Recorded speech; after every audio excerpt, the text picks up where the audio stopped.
রঞ্জিত করে, তাহলে আমরা তোমার বিরুদ্ধে প্রতিরোধ করে তুলব। আমরা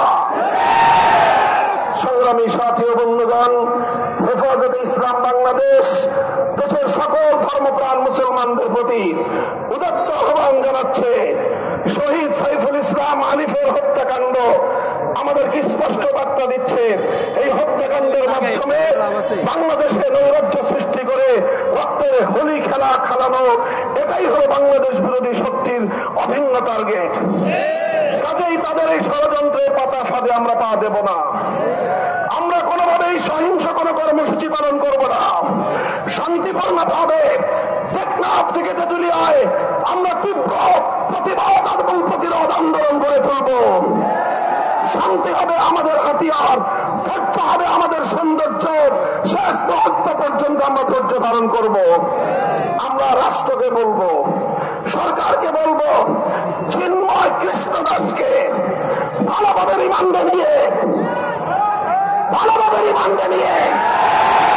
জিজ্ঞাসাবাদ করে বাংলাদেশ বিরোধী ষড়যন্ত্রের তথ্যগুলো তার কাছ থেকে আপনারা উদ্ধার করুন।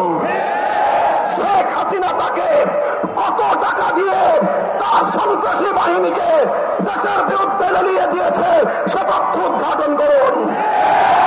ভারত তাকে বাংলাদেশের অখণ্ডতা ধ্বংস করবার জন্য কিভাবে উস্কানি দিয়েছে, কি তাকে মন্ত্র দিয়ে বাংলাদেশে বারবার পাঠাচ্ছে, সেই তথ্যগুলো উদ্ঘাটন করে জাতির সামনে আপনারা বাংলাদেশ বিরোধী সকল অপশক্তির মুখোশ উন্মোচন করে দিন। প্রত্যক্ষ এবং পরোক্ষভাবে যারা যারা জড়িত অনতিবিলম্বে তাদেরকে আইনের আওতায় এনে দৃষ্টান্তমূলক শাস্তির ব্যবস্থা করতে হবে। সেই সঙ্গে সন্ত্রাসবাদী জঙ্গিবাদী সশস্ত্র সংগঠন হিসেবে সৌদি আরব, চায়না, মালয়েশিয়া সহ পৃথিবীর বহু রাষ্ট্রের মতো বাংলাদেশেও ইসলামকে নিষিদ্ধ করতে হবে।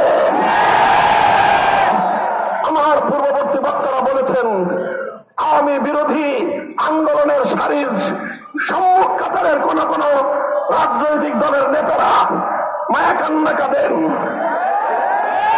স্বপ্ন দেখছেন ভারতের অনুকম্প নিয়ে ক্ষমতায় যাবেন। আল্লাহর নামে শপথ করে বলতে পারি, ভারতের আর কোন লেসপেন্সার বাংলার ক্ষমতার মসনদে আসতে পারবে না।